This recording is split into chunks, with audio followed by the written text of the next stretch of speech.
Hi everyone, এই ভিডিওতে আমি তোমাদের সাথে বিউপির জন্য ইংলিশের উপরে কমপ্লিট একটা সাজেশন দেওয়ার চেষ্টা করব। এবং এই সাজেশনটা পুরোটাই হবে তোমার টপিক ওয়াইজ। আমি তোমাদেরকে স্পেসিফিক টপিকগুলো বলে দিব, যে টপিকগুলো থেকে বিউপিতে প্রতি বছর কোশ্চেন আসে এবং কিভাবে এটার উপর প্রিপারেশনটা তুমি নিবে। কেননা যেহেতু শেষ সময় চলে আসছে, অলরেডি তোমরা জানো যে বিউপির ভর্তি পরীক্ষা ডিসেম্বরের 13-14 তারিখ অনুষ্ঠিত হচ্ছে। তার মানে তোমাদের হাতে খুবই সীমিত সময় আছে। তো এই অল্প সময়ের ভিতরে তুমি যদি বিউপির রিলেভেন্ট টপিকগুলো না পড়ো, এই রিলেভেন্ট টপিকের বাইরে গিয়ে অন্য কিছু পড়ো, তখন কিন্তু এটা তোমার জন্য খুব একটা ইফেক্টিভ হবে না, বা অ্যাডমিশন এটা তোমার কাজে আসবে না। সো দ্যাটস এই সাজেশনটা তোমাদের জন্য অনেক বেশি ইম্পর্টেন্ট। এবং অলরেডি অনেকে আমাকে বলছে যে ভাইয়া, বাংলার পরে ইংলিশের জন্য একটা সাজেশন দেওয়ার জন্য। সেই ভিডিওটা তোমাদের জন্য আমার করা, এবং এইখানে আমি মূলত স্পেসিফিক টপিক ওয়াইজ তোমাদেরকে প্রতিটা জিনিস গাইড করার ট্রাই করব। এখানে ইংলিশ ফার্স্ট পেপার থেকে কিভাবে প্রিপারেশন নিবে, ইংলিশ গ্রামার কন্টেন্টের মধ্যে কোন কোন টপিকগুলো পড়বে, বা ভোকাবুলারির ক্ষেত্রে কিভাবে তুমি কোন কোন টপিকগুলো পড়বে, ইচ এন্ড এভরিথিং আমি এই ভিডিওতে এক্সপ্লেন করার ট্রাই করবো। তো সবাই পুরো ভিডিওটা শুরু থেকে দেখবা। এবং যারা হচ্ছে আমার বাংলার উপর সাজেশনটা এখনো দেখো নাই, তারা এই ভিডিও ডিসক্রিপশন বক্সে আমি বাংলার যে ভিডিওটা সেটা লিঙ্কটা দিয়ে দিব। অথবা তুমি এই ভিডিওটার প্রিভিয়াস ভিডিওটা চেক করলে পেয়ে যাবো, এখানে বাংলার উপর আমি কমপ্লিট একটা সাজেশন দিয়ে রাখছি। সো নেক্সট আসো, যে এখানে তোমার বিউপিতে ইংলিশের জন্য কোন কোন টপিকগুলো তোমাদেরকে এমফেসিস দিয়ে পড়তে হবে। ফার্স্টে যেটা, যে তুমি FA/SSC এর প্রিপারেশন নাও, বা FSSS এর নাও, বা হচ্ছে FBS এর নাও, তোমাকে অবশ্যই কম্প্রিহেনশন বা প্যাসেজ সলভিং এর উপরে ভালো একটা আইডিয়া রাখতে হবে। এবং এই প্যাসেজ সলভিং থেকে তোমার এখানে প্রায় 5 মার্কের কোশ্চেন থাকে। কত মার্ক? 5 মার্ক। তার মানে একটা প্যাসেজ সলভিং যদি তুমি করতে পারো, এখানেই তোমার 5 মার্ক এনশিওর হয়ে যাচ্ছে এই ইংলিশের ক্ষেত্রে। আর অলরেডি তোমরা নিশ্চয়ই জানো যে বিউপির FA/SSS এবং FSSS দুইটা ফ্যাকাল্টিতে ইংলিশে মার্ক ডিস্ট্রিবিউশন হচ্ছে 40 করে। 100-র ভিতরে 40 হচ্ছে এই ইংলিশের উপরে, দুইটাতেই। আর FBS ফ্যাকাল্টিতে তোমার ইংলিশের প্রিপারেশনের জন্য সেখানে কোশ্চেন থাকবে 25টা। তো এই যে দেখো, হিউজ পরিমাণে একটা মার্ক ডিস্ট্রিবিউশন ইংলিশের উপরে। সো তোমাদেরকে অবশ্যই ইংলিশে ভালো করতে হবে। আর এখানে দেখো প্যাসেজের উপরেই 5 মার্ক। তো এখন এই প্যাসেজ সলভিং কিভাবে করবা তুমি, আমি এই ভিডিওটা পুরোটা ডিটেলস ভিডিও যেহেতু করতেছি, তাই তোমাদেরকে প্রতিটা জিনিস এক্সপ্লেন করে বোঝাবো যে কোনটার জন্য কিভাবে প্রিপারেশন নিতে হবে। প্যাসেজ সলভিং যেটা, সেখানে ধরো তোমাকে একটা প্যাসেজ দিয়ে বলবে যে এইটার থেকে 5টা কোশ্চেনের উত্তর দেওয়ার জন্য। এখন এই 5টা কোশ্চেনের মধ্যে কিছু কোশ্চেন যেগুলো এমনিতেই ফিক্সড, যেমন ধরো একটা থাকবে হচ্ছে প্যাসেজের টাইটেল চুজ করা। এখন এই প্যাসেজের যখন তুমি টাইটেল চুজ করবা, তখন হচ্ছে প্যাসেজের ভিতরে যেই আইডিয়াটা নিয়ে কথা বলছে, যেই টপিকটা নিয়ে কথা বলছে, ওই টপিকটাকে তোমাকে এখানে চুজ করতে হবে। এখানে তুমি এক্সট্রা ভাবে নিজের যে এক্সপিরিয়েন্স, নিজের যে পড়াশোনা বা নিজের যে নলেজ, সেটাকে ইনপুট হিসেবে ইউজ করা যাবে না। প্যাসেজের ভিতরে যতটুকু বলছে ততটুকুই, এক্সট্রা কোনো কিছু এখানে কাটানো যাবে না। কেননা ওনারা অপশনের ভিতরে এমন ভাবে অপশনগুলো সেট করবে, তুমি কনফিউজড হয়ে যাবে, যে মনে হবে সবগুলো এখানে অ্যান্সার। আর তোমার ওই নলেজ থেকে মনে হবে যে যেটা রাইট অ্যান্সার সেটা থেকে এটা দিলে মনে হয় যেন ভালো হবে, মানে এটা ভালো মনে হয় তোমার কাছে। তো এখানে ভালো মনে হওয়া বা না হওয়া ফ্যাক্ট না। ফ্যাক্ট হচ্ছে যে প্যাসেজের ভিতরে কতটুকু বলা হয়েছে, যতটুকু বলা হয়েছে শুধু ততটুকুই এটা টাইটেল হবে, এর বাইরে কিছু হবে না। ঠিক আছে, এটা হচ্ছে একটা বিষয়। আর হচ্ছে কিছু কোশ্চেন থাকবে ভিতর থেকে তোমাকে এখানে ইনফরমেশনগত ফ্যাকচুয়াল কোশ্চেন করবে। আর একটা হচ্ছে তোমার ধরো এখানে ভোকাবুলারি থাকবে, যেমন তোমার সিনোনিম জানতে যেতে পারে, অ্যান্টোনিম জানতে যেতে পারে, যে কোনো একটা স্পেসিফিক ওয়ার্ডের। তো এইভাবে করে তোমাকে হচ্ছে 5টা কোশ্চেন দিবে। এখন যখন তুমি প্যাসেজ সলভ করবা, প্যাসেজ সলভ করার ক্ষেত্রে ফার্স্টে তুমি যেটা করবা সেটা হচ্ছে যে আগেই তুমি চলে যাবা কোশ্চেনের দিকে। এই যে 5টা কোশ্চেন থাকবে, এই 5টা কোশ্চেন তুমি হচ্ছে শুরুতেই পড়ে নিবা, যেখানে কি কি জানতে চাইছে, প্রথম কোশ্চেনে কি চাইছে, দ্বিতীয় কোশ্চেনে কি চাইছে, তারপরটাতে কি চাইছে, তারপরটাতে কি চাইবে, 5টা কোশ্চেন তুমি পড়ে ফেলবা। এবং এখান থেকে তুমি মাথায় নেওয়ার ট্রাই করবা যে কোন কোন জায়গাটা তারা জানতে চাইছে এই কোশ্চেনের মধ্যে। তো এই যে কিওয়ার্ড গুলো যখন তোমার মাথায় থাকবে, এবার গিয়ে তুমি পুরো প্যাসেজটা রিড করার ট্রাই করবা। সেখানে ওইটা পড়ার পরে, ওই পড়ার মাঝখানে তখন যখনই দেখবা যে একটা লাইনের ভিতরে ওই কোশ্চেনের কিওয়ার্ডটা পাওয়া গেছে, তাহলে ওই লাইনটাকে তুমি এখানে মার্ক করে রাখবা। প্রশ্নের ভিতরে মার্ক করলে কোনো প্রবলেম নেই, টিচার তোমাকে কিছুই করবে না, কারণ প্যাসেজ সলভিং তোমাকে মার্ক করেই করতে হবে। সেখানে ধরো তুমি একটা স্টার মার্ক দিয়ে রাখলা, বা একটা যে কোনো ফোঁটা দিয়ে রাখলা, যে এই লাইন থেকে আমাকে অ্যানালাইসিস করে ওই কোশ্চেনটার অ্যান্সারটা বের করতে হবে। আবার পড়তে থাকলা, দেখলা যে আরেকটা কিওয়ার্ড পাই গেছো, যেই কিওয়ার্ডের সাথে নেক্সট কোশ্চেনটার রিলেশন আছে, তার মানে সেইটা থেকে তখন তুমি ওইটাকে মার্ক করে রাখবা। এইভাবে করে তুমি এই যে 5টা কোশ্চেন আগে দেখে ফেলছো, সেই কিওয়ার্ড গুলো দেখে প্যাসেজ থেকে এই জিনিসটাকে ফাইন্ড আউট করবা। এটা করলে কি হবে, তুমি শুরুতেই যখন প্রশ্ন দেখে ফেলছো, তখন তুমি প্যাসেজটা প্রথমবার পড়ার মধ্যে অ্যান্সার গুলো কোথায় কোথায় আছে এটাকে তুমি পেয়ে যাচ্ছ। বা যদি শুরুতেই তুমি প্যাসেজ পড়ো, একবার মনোযোগ সহকারে পড়লা, কোনো সমস্যা নেই। কিন্তু মনোযোগ সহকারে পড়ার পরে তুমি যখন কোশ্চেনে যাবা, দেখবা যে এই জানতেছে, তোমাকে আবার এসে প্যাসেজ পড়া লাগবে, তাহলে প্রথমবার যে প্যাসেজটা পড়লা এটা তো শুধু ওয়েস্ট অফ টাইম হলো, তাই না? আর এডমিশনের প্রতিটা সময়, প্রতিটা সেকেন্ড অনেক বেশি ইম্পর্টেন্ট। সো দ্যাটস আগেই তুমি কোশ্চেনে যাবা, তারপর তুমি প্যাসেজটা পড়ার ট্রাই করবা। সেখান থেকে এই যে তুমি যেই লাইনগুলা পাইলা, যেখান যেখান থেকে প্রশ্নগুলো করা হয়েছে, সেই লাইনগুলাকে এবার সুন্দর করে তুমি অ্যানালাইসিস করবে, যেখান থেকে কোশ্চেনটাকে অ্যানালাইসিস করে, লাইনটাকে অ্যানালাইসিস করে এই প্রশ্নটার উত্তর এটা, এটা এইভাবে করে তুমি সলভ করবা। সো দ্যাটস দ্য স্ট্র্যাটেজি, যে প্যাসেজ সলভ করার ক্ষেত্রে কিভাবে স্ট্র্যাটেজিক্যালি আগাইতে হয়। আর আরেকটা জিনিস যেটা, যে প্যাসেজ সলভিং করবো কখন, যে ভাই আমি কি এটা শুরুতেই প্যাসেজ সলভিং করবো, কারণ প্যাসেজ তো সবার শুরুতে থাকে কোশ্চেনে, তো এটা করা যাবে না, প্যাসেজ সলভিং করবো সবার শেষে, কারণ এখানে তোমার একটা টাইম লাগবে। আমি তোমাকে স্ট্র্যাটেজি বললাম, বাট এই স্ট্র্যাটেজি অনুযায়ী যদি আগাও তাও তোমার একটা টাইম লাগবে। সো এটাকে করতে হবে সবার শেষে গিয়ে। ওকে, এটা মাথায় রাখবা। এবার আসলে পার্টস অফ স্পিচ। এখন পার্টস অফ স্পিচের মধ্যে অনেকগুলো টপিক। এখানে তোমার নাউন আসে, প্রোনাউন আসে, ভার্ব আসে, অ্যাডভার্ব আসে, অ্যাডজেক্টিভ আসে, তারপর তোমার ধরো প্রেপোজিশন, কনজাংশন, ইন্টারজেকশন, অনেক কিছু আছে। আর্টিকেলও আসে, কারণ আর্টিকেল ধরো তোমার অ্যাডজেক্টিভের মধ্যে পড়ে, তাই এটাকে পার্টস অফ স্পিচ আলাদাভাবে আর বলা হয় না। তো এই যে পার্টস অফ স্পিচ, এগুলোর ভিতর থেকে তোমাদেরকে এডমিশন টেস্টে কোশ্চেন দিবে হচ্ছে আইডেন্টিফিকেশন আকারে, যে তোমাকে একটা সেন্টেন্স দিয়ে বলবে এই ওয়ার্ডটা এইখানে কোন পার্টস অফ স্পিচ। তো মনে রাখবা, একটা ওয়ার্ড কোন পার্টস অফ স্পিচ এইটা বের করার জন্য পৃথিবীতে মাত্র দুইটা ওয়ে আছে। একটা হচ্ছে যে ওইটার সাথে কোন সাফিক্স এবং প্রিফিক্স যুক্ত আছে, এটা একটা। আরেকটা ওয়ে হচ্ছে যে ফাংশন কি করতেছে এই বাক্যের ভিতরে বা এই সেন্টেন্সের ভিতরে, সেই ফাংশনের উপর ভিত্তি করে তুমি একটা পার্টস অফ স্পিচ জাজ করতে হবে। এখন যেহেতু তোমাকে প্রথমে যেটা বললাম যে সাফিক্স প্রিফিক্স দিয়ে তুমি চিনতে পারো, এখন অনেক শব্দ আছে যেটা একই সাফিক্স প্রিফিক্স থাকার পরও সেটা ফাংশনের কারণে সেটা অন্য পার্টস অফ স্পিচ হয়ে যায়। মানে প্রথম ওয়ে দিয়ে তুমি অ্যাডমিশন টেস্টে ক্র্যাক করতে পারবে না। ওইটা হচ্ছে এমনিতে জেনারেল মেথড হিসেবে অ্যাপ্লাই করা যাবে, যে সাফিক্স প্রিফিক্স দিয়ে। কিন্তু অ্যাডমিশনে এখানে ক্রুশিয়াল জায়গা, তার মানে এখানে তোমাকে একটা মেথডে আগাইতে হবে, দ্যাট ইজ ফাংশন কি করতেছে এই সেন্টেন্সের ভিতরে। এখন যে শব্দটাকে তুমি আজকে ভার্ব হিসেবে জেনে আসছো, যেমন গো, এটা হচ্ছে একটা ভার্ব মানে যাওয়া, কিন্তু যখন বলবো যে this is the go of the day, this is the go of the year, this is the go of the season, এইখানে গো হচ্ছে কি আবার নাউন। কেন নাউন হলো? জাস্ট বিকজ তার আগে ডিটারমিনার আছে, তার মানে ডিটারমিনারের পরে যা বসবে সেই প্রত্যেকটা শব্দে হচ্ছে কি নাউন হবে। এখন এই জিনিসগুলো তোমাকে জানতে হবে যে কোন কোনটা হবে। আবার একই শব্দ তোমার এক এক সময় এক একটা হয়েছে, যেমন বললাম যে হি রানস ফাস্ট, এই ক্ষেত্রে এই ফার্স্ট শব্দটা তোমার রানস শব্দটাকে মডিফাই করাতে সেটা হয়ে গেল অ্যাডভার্ব, কারণ ভার্বকে মডিফাই করছে। যখন বলবো যে ইউ আর ফাস্ট, হ্যাঁ তুমি নিজে ফার্স্ট, তখন সেটা কি হবে? তোমাকে মডিফাই করাতে সেটা অ্যাডজেক্টিভ হয়ে গেল। আবার যখন বললাম যে মুসলিম ফাস্ট ডিউরিং রামাদান, যে রমজান মাসে মুসলমানরা রোজা রাখে, এখানে ফাস্ট একই শব্দ একই বানান FAST, এটা এখানে হয়ে গেছে আবার ভার্ব, যে রোজা রাখাকে মিন করা হচ্ছে, যে ফাস্টিং ফাস্ট এটা। তো খেয়াল করে দেখো যে একই শব্দ ফাংশনের উপর ভিত্তি করে এক একটা কাজ করে। তার মানে তোমার এখানে পার্টস অফ স্পিচ পড়ার ক্ষেত্রে যে নাউন কি, এই নাউনের ভিতরে তোমার ক্লাসিফিকেশন আছে, যেমন তোমার একটা হচ্ছে কনক্রিট আর একটা হচ্ছে অ্যাবস্ট্রাক্ট। এই কনক্রিটের মধ্যে আবার ভাগ আছে প্রপার, কমন, কালেকটিভ, ম্যাটেরিয়াল, চারটা। আবার অ্যাবস্ট্রাক্ট আলাদা। সো প্রপার থেকে কোশ্চেন খুব একটা আসে না, কিন্তু কমন, কালেকটিভ দুটোই খুবই ইম্পর্টেন্ট, এবং অ্যাবস্ট্রাক্ট অনেক বেশি ইম্পর্টেন্ট, ম্যাটেরিয়াল থেকেও কম আসে। তো এই প্রত্যেকটা জায়গায় তুমি স্পেসিফিক্যালি পড়বা। আবার এটার যে রূপান্তরটা, এটাও পড়তে হবে। অনেক সময় দেখা যায় যখন বলবো, যেমন ধরো এই যে সাকিব আল হাসান, এখন সাকিব আল হাসান একজন, এটা হচ্ছে প্রপার একটা জিনিস, কিন্তু যখন আমি বলবো যে ইউ আর এ সাকিব আল হাসান, মানে তোমাকে সাকিব আল হাসানের সাথে আমি এখানে কম্পেয়ার করলাম, তুমি হয়তো ভালো ক্রিকেট খেলো তাই, সেই ক্ষেত্রে সাকিব আল হাসান শব্দটা এখানে কমন হয়ে যাবে, কমন নাউন হয়ে যাবে, কারণ তার আগে একটা ডিটারমিনার আছে ইউ আর এ সাকিব আল হাসান। তো এই জিনিসগুলো একটু স্পেসিফিকলি, যে রূপান্তর কিভাবে হয়, কমন থেকে মানে কালেকটিভ থেকে কিভাবে কমন হয়, প্রপার থেকে কিভাবে কমন হয়। আবার একটা শব্দ যেমন দেখো, যখন বলবো যে সেইটা, যে ধরো অনেকের নাম থাকে না, যে হচ্ছে বিউটি। এখন বিউটি এমন একটা শব্দ যেটা কিনা সব ধরনের পার্টস অফ স্পিচ হইতে পারে।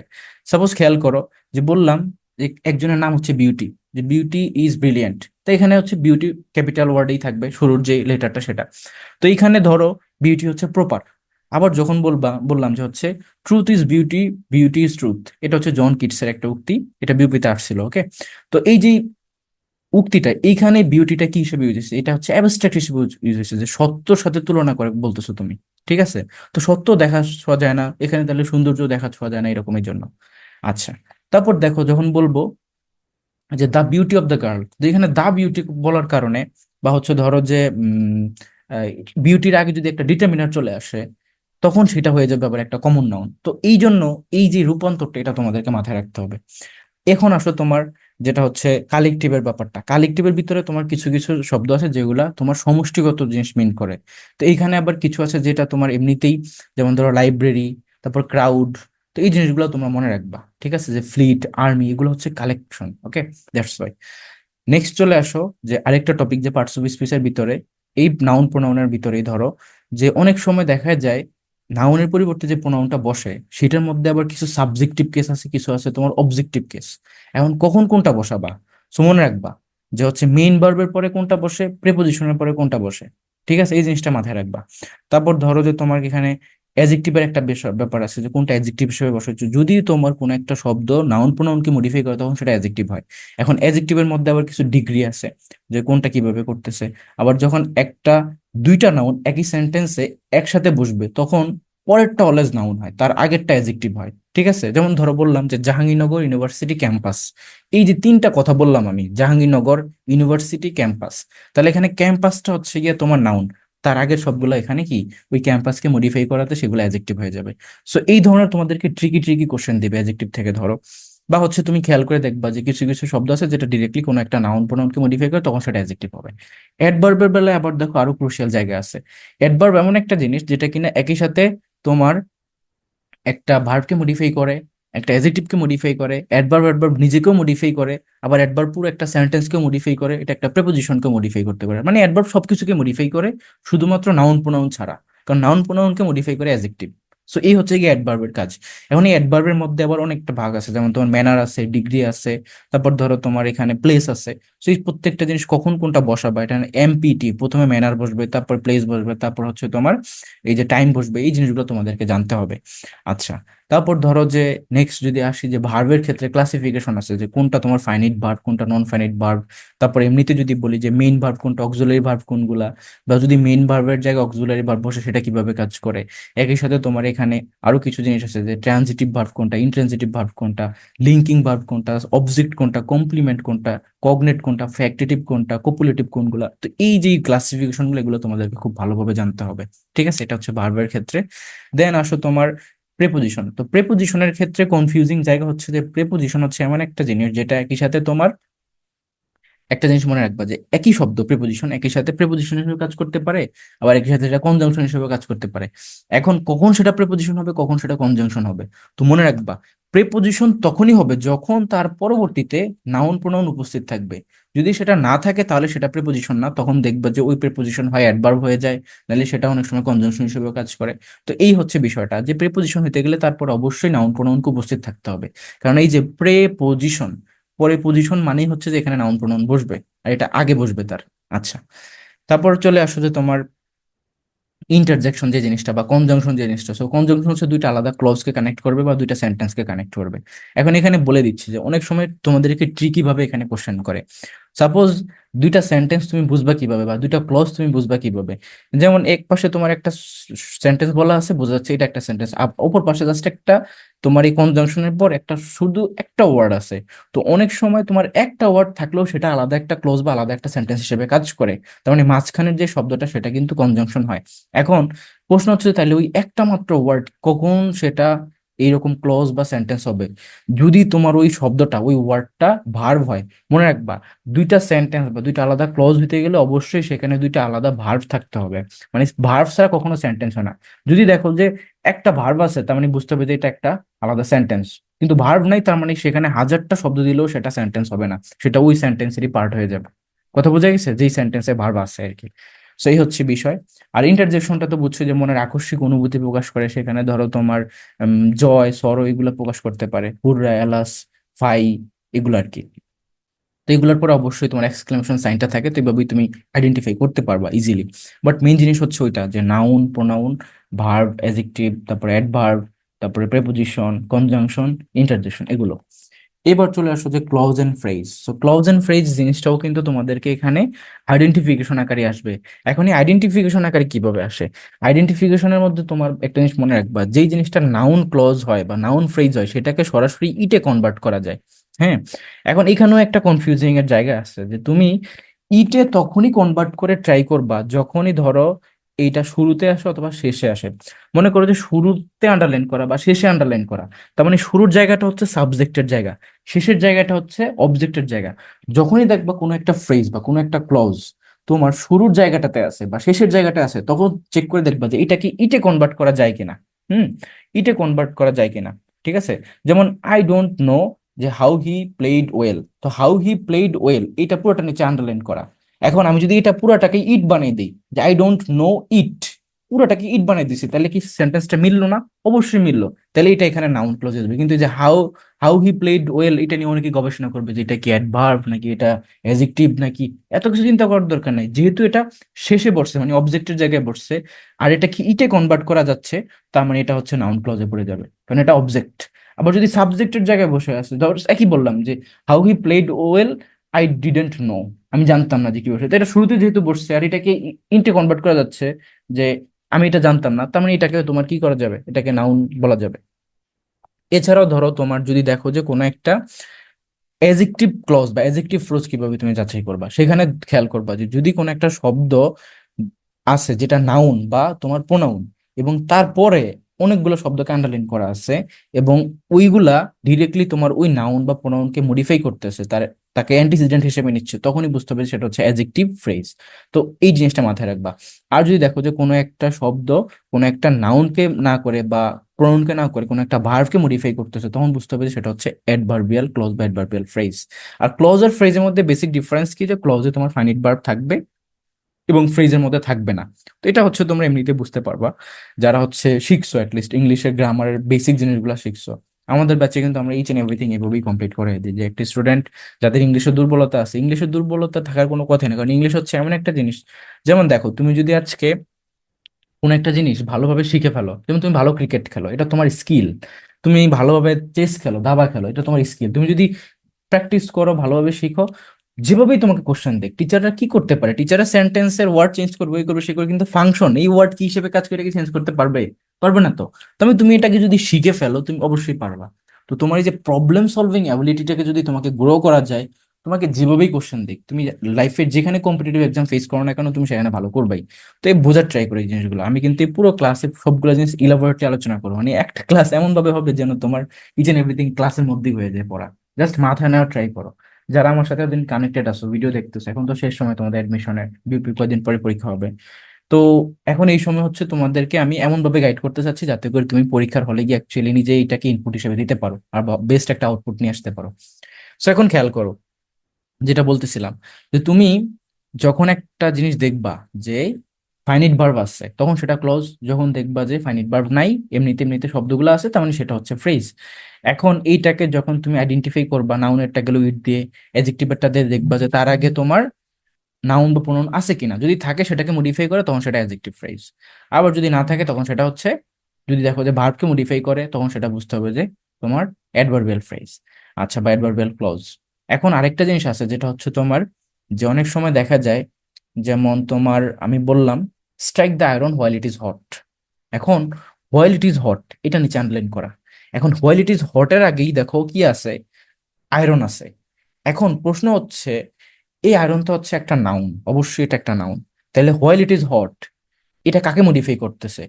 তোমরা ভাবতে পারো যে যেহেতু তার আগে নাউন আছে, তারপরে গিয়ে এই শব্দটা আসছে যে হোয়াইল ইট ইজ হট, এটা তাহলে ওই আয়রনের অবস্থিত নির্দেশ করতেছে, তাহলে এটাকে অ্যাডজেক্টিভ দাগে দেয়, অ্যাডজেক্টিভ ফ্রেজ বা অ্যাডজেক্টিভ ক্লজ। তো অ্যাকচুয়ালি এটা কিন্তু অ্যাডজেক্টিভ না, এটা হচ্ছে অ্যাডভার্বিয়াল। কেননা তোমাকে এখানে কমন সেন্সও ইউজ করতে হবে। তুমি যখন ইংলিশ গ্রামার পড়বা, তোমাকে এখানে কমন সেন্স লাগবে। বা তুমি পৃথিবীতে যেই কাজই করো, তুমি আজকে ম্যাথ করতে যাও, তুমি ইংলিশ করতে যাও, তুমি বাংলা করতে যাও, তোমাকে কমন সেন্স ইউজ করতে হবে।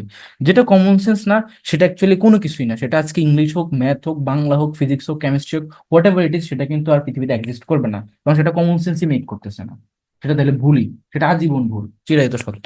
তো এখন দেখো, যখন তুমি বলবা যে হচ্ছে strike the iron while it is hot, আমি লিখে দিচ্ছি তাহলে হয়তো বুঝতে পারবা। Strike the iron while it is hot. তো এই যে হোয়াইল ইট ইজ হটের নিচে আন্ডারলাইন করে, এখন এইটা কি তোমার অ্যাডভার্বিয়াল নাকি হচ্ছে অ্যাডজেক্টিভ? দেখো খেয়াল করে, হোয়াইল ইট ইজ হট এর আগে দেখো দ্য আয়রন আছে, আয়রন তো হচ্ছে তোমার নাউন। এখন তোমরা অনেকে ভাবতে পারো এটা হচ্ছে নাউনের অবস্থা নির্দেশ করছে, তার মানে এটা হচ্ছে অ্যাডজেক্টিভ বা অ্যাডজেক্টিভ ক্লোজ। কিন্তু এটা অ্যাডজেক্টিভ ক্লোজ না, এটা হচ্ছে কি অ্যাডভার্বিয়াল ক্লজ। কারণ কি, দেখো হোয়াইল ইট ইজ হট এটার অর্থটা কি আসে, যে তখনই তুমি লোহাকে আঘাত করো যখন লোহা গরম থাকে। তো এমফাসিস কাকে দেওয়া হচ্ছে, লোহাকে নাকি আঘাত করার দিকে। তোমার কমন সেন্স কি বলে, যারা ধরো এই যে দা বটি বানায়, ঠিক আছে, এই যে রান্না করার জিনিস দা বটি বানায়, তারা এগুলাকে কিন্তু পিটে পিটে যখন গরম করে লাল হয়ে যায়, পিটে পিটে এগুলাকে শেপ গুলা দেয়, এভাবে ধারালো করে। তো এই যে যখন লাল হয়ে গেছে তখন সেটাকে পিটানোর জন্যই তো, বা এটাকে মানে আঘাত করে করে শেপে নেওয়ার জন্যই তো এটাকে করা হচ্ছে। তার মানে এখানে আয়রনের দিকে এমফেসিস দেওয়া হচ্ছে না, এই যে গরম হয়ে গেছে এটা লাল হয়ে গেছে এটা এমফেসিস দিচ্ছে যে স্ট্রাইকের দিকে, যে এখন আঘাত করো, দিস ইজ দ্য টাইম, এখন আঘাত করো, তাহলে এটা শেপটা চেঞ্জ হবে, এটাকে ধারালো করা যাবে। তার মানে বুঝতে হবে যে এটা ভার্বকে মডিফাই করাতে এটা এখানে অ্যাডভার্ব। তো দেখো, অনেক সময় তোমার এখানে কমন সেন্স যার দিকে যাচ্ছে সেইটা অনুযায়ী অ্যান্সার হবে, তো এটাকেও মাথায় রাখতে হবে যে কমন সেন্স এখানে অ্যাপ্লাই করতে হবে। বা ধরো তোমাদেরকে সাবজেক্ট ভার্ব এগ্রিমেন্টের একটা কমন সেন্স গত কোশ্চেন তোমাদেরকে বলে দিচ্ছি, সেটা হচ্ছে যেমন bread and butter. Bread and butter দুইটা জিনিস আলাদা। ব্রেড হচ্ছে রুটি, বাটার হচ্ছে ধরো জেলি বিশেষ, এটা ঠিক আছে, ব্রেড এন্ড জেলি বলো বা ব্রেড এন্ড বাটার একই কথা। তো তুমি যখন খাও সকালে নাস্তার হিসেবে, তখন ব্রেড এবং বাটার বা ব্রেড এন্ড জেলি দুইটাকে একসাথে মিক্স করে সুন্দর করে নিয়ে একটা হিসেবে খেয়ে ফেলো, মানে এক হাতে নিয়ে তুমি খেয়ে ফেলো, তার মানে দিস ইজ সিঙ্গুলার। ওকে, তার মানে যখন খাওয়া হইতেছে এই জিনিসটাকে, তুমি এটাকে যখন আহার হিসেবে গ্রহণ করতেছো তখন সেটা সিঙ্গুলার, তার মানে সিঙ্গুলার ভার্ব বসবে। কিন্তু যখন তুমি বাজার থেকে ব্রেড এন্ড বাটার কিনবা তখন কিন্তু সেটা সিঙ্গুলার ভার্ব নিবে না, সেটা প্লুরাল ভার্ব নিবে। তুমি একই একই একই সাবজেক্ট একই ওয়ার্ড ব্রেড এন্ড বাটার, খাওয়ার ক্ষেত্রে সেটা সিঙ্গুলার হয়ে গেছে, কিন্তু কেনার ক্ষেত্রে সেটা হয়ে গেছে বা বেচার ক্ষেত্রে সেটা হয়ে গেছে তোমার প্লুরাল। জাস্ট বিকজ যখন তুমি এটা বাজার থেকে কিনবা তখন তো ব্রেড জেলির জন্য আলাদা একটা বোতল নিবা, ব্রেডের জন্য আলাদা একটা প্যাকেট নিবা, তোমার দুইটা আলাদা জিনিস, ডিফারেন্ট জিনিস, এই জন্য ভার্ব প্লুরাল, দুইটা আলাদা যেহেতু দুইটা। আবার দেখো যখন সে বিক্রি করবে তার মানে সেলার পার্সপেক্টিভ থেকে, তার মানে সেটা কিন্তু আলাদা। তো এই যে কমন সেন্সও কিন্তু অনেক সময় এটা তোমার অ্যাপ্লাই করতে হবে, কমন সেন্স ছাড়া পৃথিবীতে কোনো কিছুই তোমার এক্সিস্ট করবে না, সেটা আজকে ইংলিশ গ্রামার হোক, ম্যাথ হোক বা যাই হোক। যেমন ম্যাথের ক্ষেত্রে বলি, সাপোজ 400, 400-কে যদি তুমি 20 দ্বারা ভাগ করো তোমার অ্যান্সার কি আসবে? ধরো 20 আসবে, ঠিক আছে। এখন রাস্তা আছে একটা যেটা হচ্ছে 400 মিটার, সাপোজ ধরো এই যে এইখান থেকে শুরু করে এই পুরাটা হচ্ছে একটা রাস্তা যেটা 400 মিটার। এখন বললাম যে এখানে গাছ লাগাইতে হবে 20 মিটার অন্তর অন্তর। এখন অনেকে খুব ম্যাথে, সে খুব ভালো, সে ম্যাথে একদম ভালো, যোগ বিয়োগ গুণ ভাগ এগুলো তার কাছে পানি টু মেরে করে ফেলবে। সে করবে কি, যেহেতু 20 মিটার অন্তর অন্তর, সে 400-কে 20 দিয়ে ভাগ করে দিছে, তাহলে অ্যান্সার কত? 20। তাহলে বলবে যে 20টা গাছ লাগাইতে হবে। হ্যাঁ, 20টা গাছ লাগাইতে হবে, মানে এই এক সাইডের কথা বললাম, দুই সাইড বললাম না। দুই সাইড বললে আবার 40টা, এই পাশে 20টা, এই পাশে 20টা, আমি এক সাইডের কথাই বলতেছি যে 20টা লাগাইতে হবে। কি, আমি ম্যাথ করে বের করে ফেলছি, খুব কনফিডেন্স। কিন্তু অ্যাকচুয়ালি রিয়েলিটি কি, যখন গাছ লাগায়, কেউ যখন গাছ লাগায় তখন কিন্তু সে গাছটা লাগায় এই পোর্শনটা থেকে, একদম ইনিশিয়াল পয়েন্ট থেকে, এখান থেকে শুরু করে তারপরে এভাবে লাগাইতে যায়। তো এই যে এখানে যে 20 দ্বারা 400-কে ভাগ করা হচ্ছে, এটা মূলত হইতেছে তোমার এই যে এইখান থেকে প্রথম ভাগ, প্রথম ভাগের গাছ শুরু হইতেছে এই জায়গা থেকে, দ্বিতীয় ভাগ এখান থেকে, তৃতীয় ভাগ এখান থেকে। তাহলে প্রথমে যেই গাছটা লাগানো হইলো শুরুতেই যেটা, সেটা কিন্তু এই ভাগের এখানে আর ইনক্লুডেড না, এটাকে কিন্তু ম্যাথ ক্যাপচার করে নাই। এটা তোমার কমন সেন্সে ক্যাপচার করতে হবে যে আমি যখন গাছ লাগাবো আমি কিন্তু প্রথমে একটা গাছ লাগাবো, তার মানে গাছের উত্তর হবে 21টা। তো এই যে কমন সেন্স দিয়ে কিন্তু ম্যাথ করতে হবে, আবার কমন সেন্স দিয়ে তোমাকে এখানে ইংলিশ কোশ্চেন সলভ করতে হবে। সো এই ক্রিটিক্যাল জায়গাগুলো মনে রাখবা। এখন আরেকটা কনফিউশনের জায়গা আছে যেটা ইদানিং অ্যাডমিশন টেস্টে বা তোমার কম্পিটিটিভ এক্সামসে আসে, সেটা হচ্ছে যে প্রেপোজিশন থাকলে সেটা কি হবে, যে প্রেপোজিশন দিয়ে যখন শুরু হয় সেটা কি প্রেপোজিশনাল ফ্রেজ বা এরকম কিনা। তো মনে রাখবা প্রেপোজিশনাল ফ্রেজ দুইটা জিনিস হিসেবে কাজ করে, একটা হচ্ছে অ্যাডজেক্টিভ ফ্রেজ আর একটা হচ্ছে তোমার অ্যাডভার্বিয়াল ফ্রেজ। তো যখন প্রেপোজিশনাল ফ্রেজ গুলা হবে, সেই প্রেপোজিশনাল ফ্রেজ এইটা পরবর্তীতে ভাগ হয়ে অ্যাডজেক্টিভেরটা হয় আর একটা হচ্ছে অ্যাডভার্বিয়াল হয়। লেখা খুবই হিজিবিজি হচ্ছে, বুঝে নিও সবাই। তো স্পেসিফিক, মোর স্পেসিফিক কোনটা? মোর স্পেসিফিক হচ্ছে অ্যাডজেক্টিভ অ্যান্ড অ্যাডভার্বিয়াল, কেননা প্রেপোজিশন এইটাই আবার আলাদাভাবে দুটো হিসেবে কাজ করে। তো খেয়াল করো, যেটা প্রেপোজিশনাল ফ্রেজ বা প্রেপোজিশনাল ক্লজ, সেটা পরবর্তীতে দেখা যায় যে অ্যাডজেক্টিভ বা অ্যাডভার্ব হিসেবে কাজ করে। এখন অপশনে আছে যে এটাও, যে প্রেপোজিশনাল ফ্রেজ এটা একটা, সেকেন্ড অপশন আছে অ্যাডজেক্টিভ, থার্ড অপশন আছে অ্যাডভার্ব, পরেরটাতে আরেকটা অন্য একটা যে কোনো দিয়ে দিছে। এখন তুমি দেখতে পাচ্ছ এটা প্রেপোজিশনাল ফ্রেজ, এখন তুমি কনফিউজ হচ্ছো ভাই এটাকে প্রেপোজিশনাল দাগাবো নাকি অ্যাডজেক্টিভ দাগাবো নাকি অ্যাডভার্ব দাগাবো। তো এখানে কনফিউজড হওয়ার কিছু নাই ভাই। দেখো, যেহেতু মোর স্পেসিফিক মানে আরো ভিতরগত শাখা প্রশাখাতে ঢুকে যাও, সেটা হচ্ছে অ্যাডজেক্টিভ বা অ্যাডভার্ব। যদি দেখো সেটা কোনো একটা নাউন প্রোনাউনকে মডিফাই করতেছে তাহলে সেটা অ্যাডজেক্টিভ ফ্রেজ বা অ্যাডজেক্টিভ ক্লজ, যদি দেখো সেটা ভার্বকে মডিফাই করতেছে তাহলে সেটা অ্যাডভার্বিয়াল ফ্রেজ বা অ্যাডভার্বিয়াল ক্লজ। প্রিপোজিশনাল ফ্রেজ হওয়া সত্ত্বেও অ্যান্সার এটা হবে, এই দুইটার মধ্যে এটা হবে, কে কাকে মডিফাই করতেছে সেটার উপর বেস করে। কথা বুঝছো? আর যদি দেখো যে প্রিপোজিশনাল ফ্রেজ অপশনে আছে, বাকিগুলো অন্য অন্য অপশন, সেখানে অ্যাডজেক্টিভ অ্যাডভার্ব এগুলো কিছু নাই, হ্যাঁ, তখন সেটা সেক্ষেত্রে উত্তর হয়ে যাবে প্রিপোজিশনাল ফ্রেজ, নো ডাউট, কারণ সেখানে তো অন্য অপশন নাই, মোর স্পেসিফিক তো নাই। এই বিষয়টা মাথায় রাখবা। আরেকটা জায়গা আছে ক্লজ এন্ড ফ্রেজের খুবই ক্রিটিক্যাল জায়গা, সেটা হচ্ছে ধরো অনেক সময় কিছু ফ্যাক্টের নির্দিষ্ট নাম যদি বোঝায়, মানে অ্যান্টিসিডেন্টের কে যদি নির্দেশ করে হুবহুব ভাবে, তখন সেটা নাউন ফ্রেজ বা নাউন ক্লজ হবে। আর যদি অ্যান্টিসিডেন্টের অবস্থা বা দোষ গুণাবলী প্রকাশ করে, তখন সেটা হচ্ছে গিয়ে তোমার অ্যাজেক্টিভ হয়ে যাবে। যেমন ধরো বললাম, the fact that earth moves round the সান, মানে হচ্ছে কি পৃথিবী সূর্যের চারদিকে ঘোরে, এটা একটা ফ্যাক্ট। তাহলে আমি যে বললাম the fact that the earth moves round the sun, এখানে that the earth moves round the sun এটা নিচে আন্ডারলাইন করা, সো এটাই কি ওই ফ্যাক্টটা না, যে ফ্যাক্টই হচ্ছে এটা। এখন দেখো তার মানে এটা হচ্ছে ওই ফ্যাক্টর, এটা যেহেতু একই জিনিস, তার মানে এই পুরো আন্ডারলাইন করা জিনিসটাই হচ্ছে গিয়ে কি অ্যান্টিসিডেন্ট হিসেবে এটাও একটা নাউন। এখন বললাম the fact that we will know over television বা ওভার দ্য নিউজ পেপার, তাহলে এমন একটা ফ্যাক্ট যেটা কিনা আমরা টেলিভিশন বা নিউজ পেপারের মাধ্যমে জানতে পারবো, কিন্তু ফ্যাক্টটা কি অ্যাকচুয়ালি সেটা তো এখানে স্পেসিফিক বলে নাই। বলছে যে এইভাবে জানতে পারবো, এখান থেকে জানতে পারবো, ওর থেকে জানতে পারবো, উনি বলবে, উনি আর এরকম কিছু করবে। তো এইখানে দেখো অবস্থা নির্দেশ করতেছে, দ্যাটস ওয়াই সেটা তখন অ্যাডজেক্টিভ হয়ে যাবে। আরেকটা এক্সাম্পল বলি, যেমন ধর বললাম the fact that he is died, এখানে ফ্যাক্টই হচ্ছে এটা, বা নিউজ দ্যাট হি হি মানে হিজ কি বলে হি ওয়াজ রাইট, তো এখানে ওই নিউজটাই হচ্ছে ওইটা যে সে মারা গেছে। কিন্তু যখন বললাম যে the news that we have come to know over telephone, তাহলে এখানে কিন্তু নিউজের অবস্থা নির্দেশ করতেছে, টেলিফোনের মাধ্যমে আমরা যে নিউজটা পাইছি, তাহলে সেক্ষেত্রে সেটা হয়ে যাবে কি অ্যাডজেক্টিভ। বাট ওই যে যখন বললাম যে সে মরে গেছে, তাহলে এটাই তো নিউজটা, তাহলে সেটাই হচ্ছে কি সেখানে তোমার নাউন। তো এই জিনিসটা মাথায় রাখবে, এই কয়েকটা স্পেসিফিক প্যাচ যুক্ত জায়গা আছে, আই গেস এটা মনে রাখবা। আচ্ছা আমি একটু পেজটা ক্লিয়ার করি, তারপরে আমরা জিরান পার্টিসিপল ইনফিনিটিভ সেটাও আমি এক্সপ্লেন করতেছি। এখন খেয়াল করো, এই যে জিরান পার্টিসিপল এবং ইনফিনিটিভ এই জিনিসটা কি, জিরান পার্টিসিপল ইনফিনিটিভের ক্ষেত্রে জিরান পার্টিসিপল, জিরান্ট হচ্ছে তোমার ভার্বের সাথে আইএনজি যুক্ত হয়ে সেটা নাউনের কাজ করবে, পার্টিসিপল হচ্ছে কি সেটা হচ্ছে ভার্বের সাথে আইএনজি যুক্ত হয়ে সেটা অ্যাডজেক্টিভের কাজ করবে। বাট বোথ অফ দেম দেখো ভার্ব ভার্ব, তার মানে জিরান্ড কিন্তু নাউন বাট ভার্বই, আবার দেখো পার্টিসিপলও ভার্ব কিন্তু সেটা অ্যাডজেক্টিভের কাজ করতেছে, ফাইন। এখন এই পার্টিসিপলের মধ্যে আবার কিছু ভাগ আছে, একটা হচ্ছে প্রেজেন্ট পার্টিসিপল যেটা হচ্ছে ভার্বের সাথে আইএনজি, আর একটা আছে তোমার পাস্ট পার্টিসিপল, আর একটা হচ্ছে পারফেক্ট পার্টিসিপল যেটা হচ্ছে হ্যাভিং দিয়ে ভি3 বসে। আর ইনফিনিটিভ তো জানোই 2+V1, অনেক সময় টু ছাড়াও ভার্বের বেস ফর্ম যদি বসে সেটাকে বলা হচ্ছে কি ব্যার ইনফিনিটিভ, যখন টু ছাড়াও হইতে পারে। ওকে, তো জিরান্ট হচ্ছে কি নাউন হিসেবে কাজ করবে, পার্টিসিপল হচ্ছে অ্যাডজেক্টিভের কাজ করবে। এখন এখানেও কিছু প্যাচ আছে, যেমন দেখো যখন আমি বলবো যে হচ্ছে ওয়াকিং ম্যান, ঠিক আছে, ওয়াকিং ম্যান, আবার বললাম যে walking stick, walking stick, suppose বললাম যে আই স, এখানেও I saw walking man, I saw walking stick, a দিয়ে দিই, ডিটারমিনার দিয়ে দিস। এখন প্রথমে ওয়াকিং কি পরে ওয়াকিং কি, কোশ্চেন হচ্ছে এখানে। দেখো প্রথমে যখন বলবো যে ওয়াকিং ম্যান, এখানে ম্যানের অবস্থা হচ্ছে এটা যে ওয়াকিং, কারণ আমি তুমি যদি বলো দ্য ম্যান ইজ ওয়াকিং, এটা কি জায়েজ নাকি না জায়েজ, অবশ্যই জায়েজ, যে দ্য ম্যান ইজ ওয়াকিং হইতেই পারে তার অবস্থা। তো সেই হিসাবে এটা যেহেতু অ্যাডজেক্টিভের কাজ করতেছে বা করতে পারতেছে, তার মানে এটা হচ্ছে কি পার্টিসিপাল, ফাইন।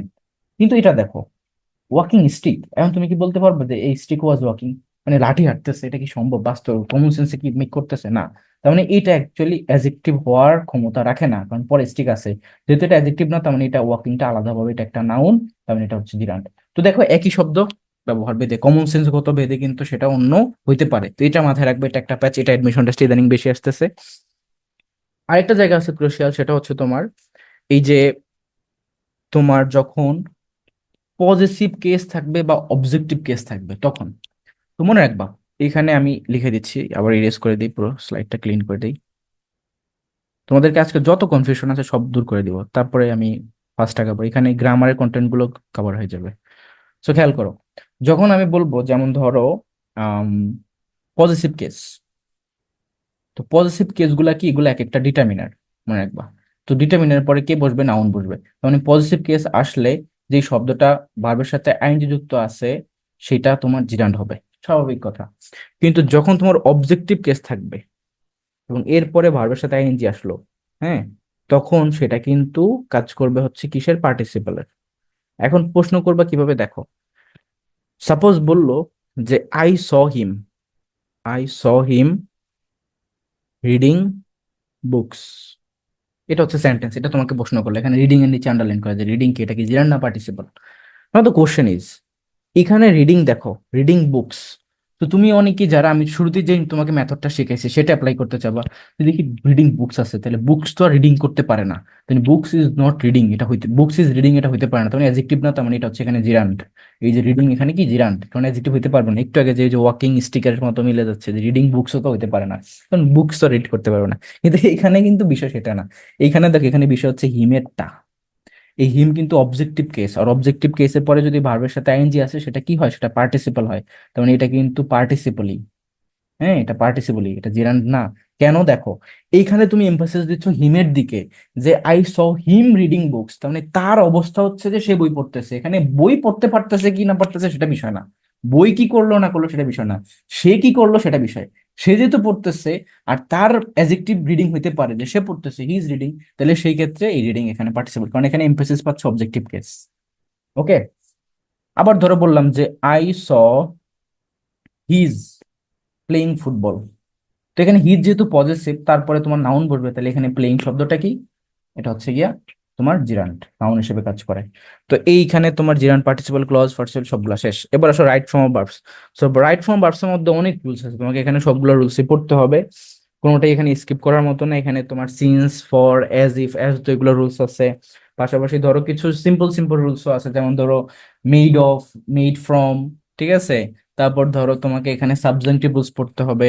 তারপর কিছু কিছু শব্দ আছে যেগুলা তোমার এই যে look forward to, with a view to, accustom two, এগুলোর পরে কি বসে, বা তোমার এই যে তোমার কিছু আছে যেমন ইউজ টু, এটা একটা মডেল অক্সিলারি, এগুলোর পরে কি বসে। তারপর এছাড়া রাইট ফ্রম ভার্বস এর মধ্যে অনেক রুলস আছে, তো এই রুলস গুলো তোমাদেরকে মাথায় রাখতে হবে, যে লিস্ট বসলে কি বসে, ঠিক আছে, বা অ্যাজ ইফ, অ্যাজ দো, এগুলোর রুলস গুলা। তো রাইট ফ্রম ভার্বস যে কোনো বইতে তুমি পেয়ে যাবে, সেখান থেকে রুলস গুলো পড়ে নাও। কারণ রুলস এর ব্যাপারে তুমি এখানে কৃপণতা করার কিছু নেই, তুমি যত রুলস জানবা তত তোমার ইংলিশের প্রফিসিয়েন্সি বাড়বে, তুমি অ্যাকুরেটলি অ্যান্সার করতে পারবা। তো আমি এখন রুলস বলবো যে এটা এটা পড়ো, এটা এটা পড়ো না, এটা কোনো কথা হয় না, তুমি রুলস যা আছে সবই পড়ে ফেলো। দেখো একটু যে কি কি রুলস আছে।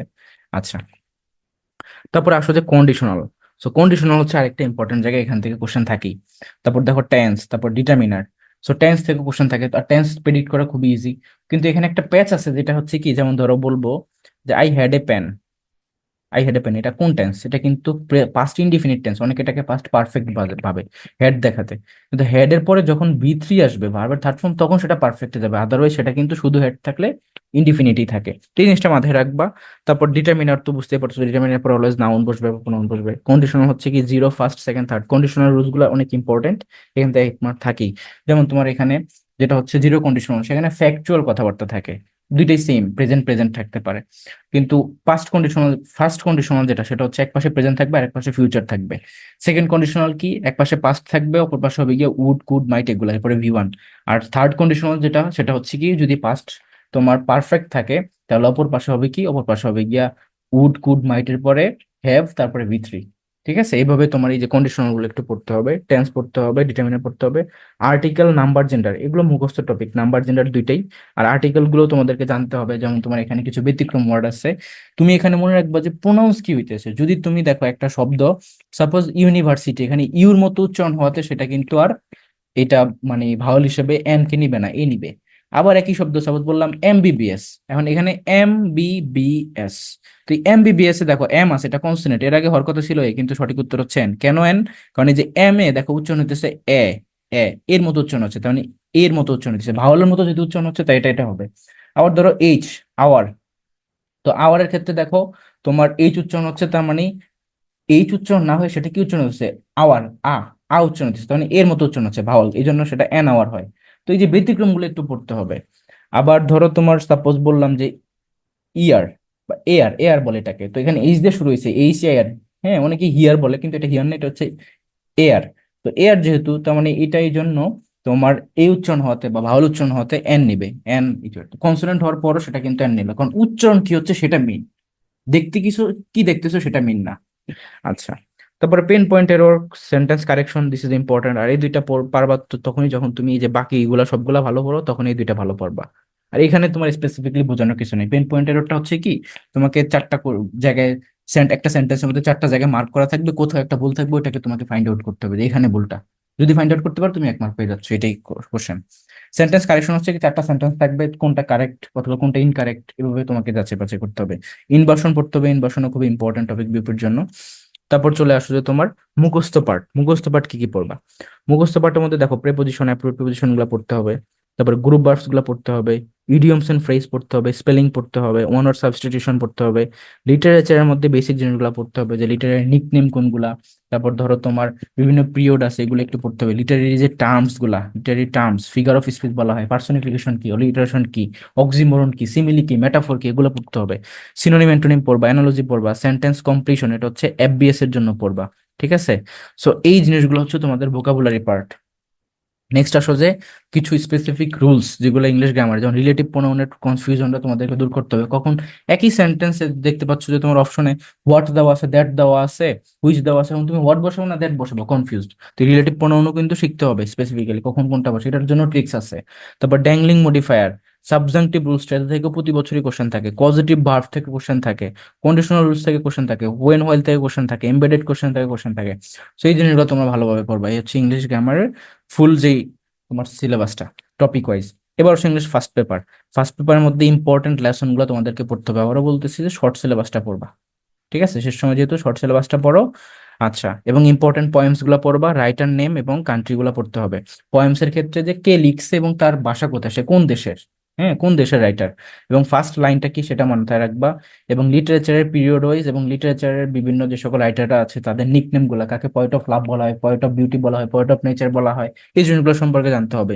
বই এবং কোটেশন, যে কোন কোটেশন কার উক্তি, ঠিক আছে, কে দিছে সেটা, বা হচ্ছে বুকস কে কোনটা লিখছে, খুবই ইম্পর্টেন্ট, এখান থেকে 2 মার্ক পাবাই, ফিল শিওর কনফার্ম। তো এই জন্য এটা মনে রাখতে হবে এই জিনিসগুলো তোমাদেরকে। আর আমাদের ব্যাচে কিন্তু আমরা ইচ এন্ড এভরিথিং, এই যে এখানে যে টপিক গুলা বললাম, তুমি এখানে প্যাসেজ সলভিং থেকে শুরু করে গ্রামার কন্টেন্ট, তারপর ভোকাবুলারি কন্টেন্ট, তারপর এখানে স্পেসিফিক যে ফার্স্ট পেপারের টপিক গুলা, লিটারেচার টপিক গুলো, ইচ এন্ড এভরিথিং সব ম্যাটেরিয়ালস থেকে শুরু করে প্রতিটা ক্লাসের মাধ্যমে আমরা তোমাদেরকে কমপ্লিট করে দিব। রিডিং ম্যাটেরিয়ালস গুলো তোমাদেরকে গ্রুপে খুব সুন্দরভাবে সাজানো থাকবে, তুমি ওখান থেকে দেখে নিয়ে শেষ করতে পারবে ইজিলি। এবং প্রতিটা জিনিস তোমাদেরকে গ্রুপে সিকুয়েন্সিয়ালি দেওয়া হবে, যাতে করে অল্প সময়ের মধ্যে তুমি শেষ করতে পারো। আমাদের যে ফাইনাল রিভিশন ব্যাচটা আছে ওখানে অলরেডি জিকে ক্লাসগুলো কিন্তু হয়ে গেছে, এখন আমরা ইংলিশের উপর ক্লাস নিতেছি। জিকে কিন্তু বাংলাদেশ পার্ট, ইন্টারন্যাশনাল পার্ট, তারপর তোমার recent information, each and everything ওখানে কাভার্ড।